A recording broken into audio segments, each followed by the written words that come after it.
वो दूषित खाना तो इंसानों के खाने के लिए आया था ना। प्रधानमंत्री जहां कार्यक्रम में हो, जहां पर इनके 3 महापुरुषों की प्रेरणा स्थल बताया जा रहा हो, उस जगह पर भी भारतीय जनता पार्टी के शासनकाल में दूषित खाना आया है। वो खाना अगर इंसान खा लेते तो कितनी बड़ी संख्या में लोग मरते। इस बात का क्या संज्ञान सरकार ने लिया है?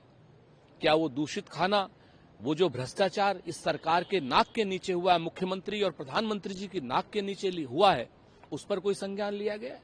आप 10,000 रुपए मुआवजा भेड़ को तो दे सकते, अगर वो खाना इंसान खा लेते तो कितने लोगों को मौत के मुंह में जाना होता? क्या ये सोचा है?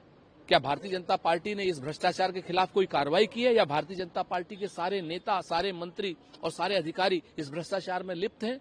इसकी जांच होनी चाहिए। जिस तरीके से जो लोग दूषित खाना लेकर के आए, उनके खिलाफ कठोर वैधानिक कार्रवाई होनी चाहिए। ये स्पष्ट करता है कि भारतीय जनता पार्टी का राज जंगल राज और भ्रष्टाचार राज है। एक और बड़ा अहम सवाल है सर, विधायकों ने बैठक की थी, प्रदेश अध्यक्ष ने, भारतीय जनता पार्टी के प्रदेश अध्यक्ष ने मामले का संज्ञान लेते हुए कार्रवाई की भी बात कही थी। उस पर अब भारतीय जनता पार्टी के विधायक जिन्होंने ये बैठक करवाई थी, पीएन पाठक, उनका एक ट्वीट आया है जिसमें उन्होंने ये बात कही कि सनातन परंपरा में ब्राह्मणों को समाज का मार्गदर्शक, विचारक और संतुलनकर्ता माना गया है। जहां ब्राह्मण एकत्र होता है, वहां ज्ञान, विवेक और चिंतन का मंथन होता है। इस तमाम बातों से ये उन्होंने जाहिर किया कहीं ना कहीं कि ये जो बैठक थी ये बेहतर कदम था और ब्राह्मण सामाजिक मुद्दों को लेकर के चिंता कर रहे हैं। भारतीय जनता पार्टी इस वक्त कई खंडों में विभक्त हो चुकी है। जो भारतीय जनता पार्टी समाज को जाति में, धर्म में विभक्त करना चाहती थी, वो भारतीय जनता पार्टी आज की डेट में जातियों में विभक्त होती जा रही है। कभी ठाकुर विधायक अपनी सम्मेलन कुटुंब के नाम से कर रहे हैं, कभी ब्राह्मण विधायक कर रहे हैं, अब कुछ दिनों बाद कुर्मी करने लगेंगे, कुछ दिनों बाद दलित करने लगेंगे। भारतीय जनता पार्टी में किसी भी वर्ग के विधायक हो, चाहे उनका कार्यकर्ता हो या आम जनता हो, किसी के लिए भी उन्होंने कोई अच्छा काम नहीं किया। सिर्फ एक दूसरे से लड़ा करके वोटों की राजनीति की है। अब वो राजनीति खुल करके उनके मुंह पर आ रही है। लोगों के काम नहीं हो रहे हैं, भ्रष्टाचार की अतिरेक है, अपराध की अतिरेक है, किसी विधायक का काम नहीं हो रहा है। लगातार पुलिस प्रशासन हो चाहे राजकीय प्रशासन हो, वो विधायकों के ऊपर राज जैसा करने की कोशिश कर रहा है। विधायक उनके गुलामों जो किसी स्थिति में है और उसके बाद अगर वो अपनी आवाज उठाते हैं तो उनका शीर्ष नेतृत्व उन्हें टपटता है।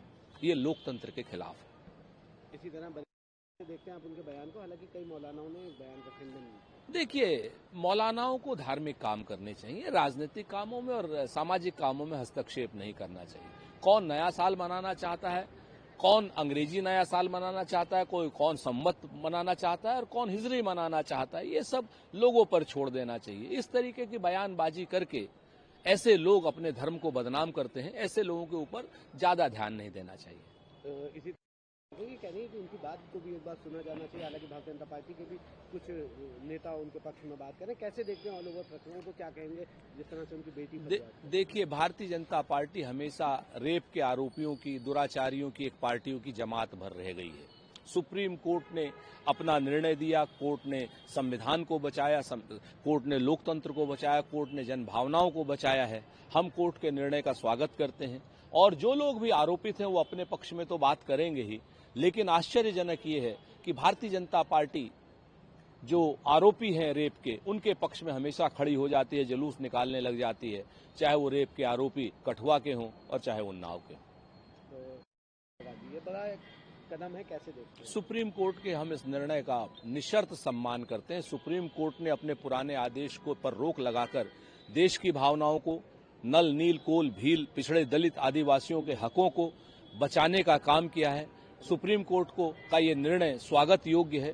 सुप्रीम कोर्ट के इस निर्णय से स्पष्ट है कि अब सरकार अरावली को जो है वो धन्ना सेठों को नहीं दे पाएगी। हम इस निर्णय का निशर्त स्वागत करते हैं।